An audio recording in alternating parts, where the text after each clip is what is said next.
Color coding your ancestry DNA matches can help you make new discoveries and know where to research. And in this video, I'm going to show you how I color code my ancestors. Welcome to Family History Fanatics and today's episode of Color Coding Your Ancestry DNA Matches. Family History Fanatics strives to help you understand your DNA, climb your family tree, and write your ancestor stories along the way.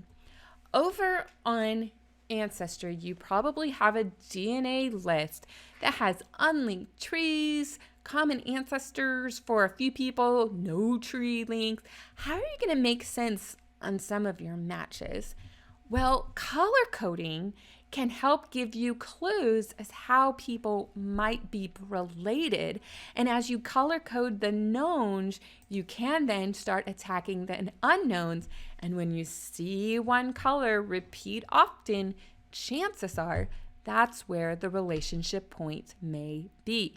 So Ancestry has 28 colors to choose from, but I can't really visually tell the difference of all of these colors once they are strung out as dots on the previous view that I showed you. So what I typically do is narrow down to 16 colors. So I have a yellow cluster, I have a pinky cluster, I have a bluish cluster, and then I have a greenish cluster. And I take that color cluster and I'd use the colors on my pedigree chart. So in essence, if I see that medium green, that's gonna be my surname all the way back in time. And then you can see where there's a darker green and a really dark green and a light green and like a gray and blue. And as you just go down the tree, you can see, oh, these colors are going to represent these lines, but I only have really 16 to choose from. So anybody beyond that will filter into that particular line.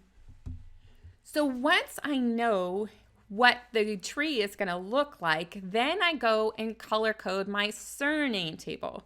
Now, if you haven't made a surname table, check the link in the description for the new version of that surname table, so this will work for you. So I'm going to take the colors from the pedigree that I want my tree to look like, and then color code my surname table. And then I'm going to add the next generation, because when I put the color codes in, I can call that line anything I want.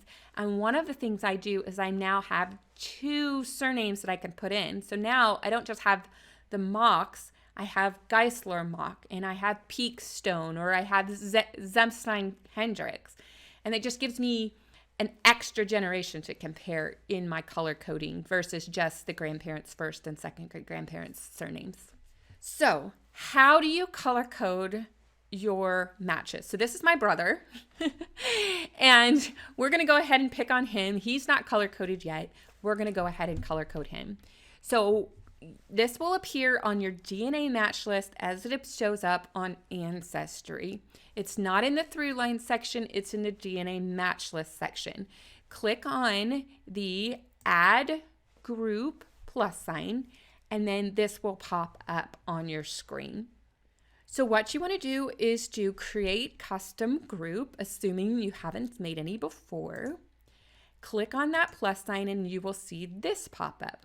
Go ahead and then reference your surname table. So my brother, he's related to just about everybody, but let's say this is your aunt and she is related to you through the Geisler Mock line.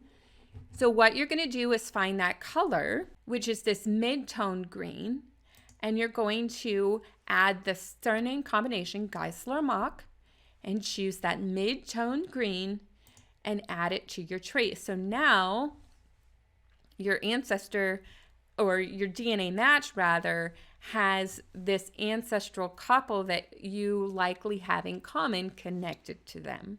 So then you could just repeat the process for all of the surnames, adding in those 16 colors assigned to the 16 third grade grandparents, and you know how people are filtering into your tree in some way. Now, when you see a lot of colors, then these are going to be your closest matches, which you would assume to be true. When you have fewer colors, these are going to be primarily your second and third cousins, and fourth cousins are going to have fewer colors altogether. But the beauty of color coding your DNA is when you have a match and then you go and look on their shared match list.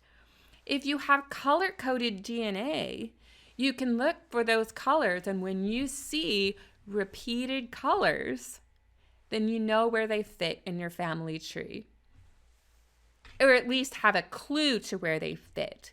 And then if you find a list like this, where people are not matching others that you have discovered, and they're matching other people who aren't matching people you have discovered and you've color coded, this could be a clue to your mystery line. And in fact, this line is my Swedish line. I haven't found any Swedish connections yet, but this blank, because I've color coded so many people, yeah, that's my Swedish line. Now all I have to do is figure out how we're related. If you have any more questions or suggestions, be sure to let us know in the comments section below. I really love hearing from you guys and what you're using on Ancestry DNA. If you want to learn more about Ancestry DNA, Ancestry Throughlines, check this video playlist right here. And if you want to learn more on how to do genetic genealogy, my husband's playlist is here. But before you go, be sure you check the description for our freebie guide, probably one about DNA.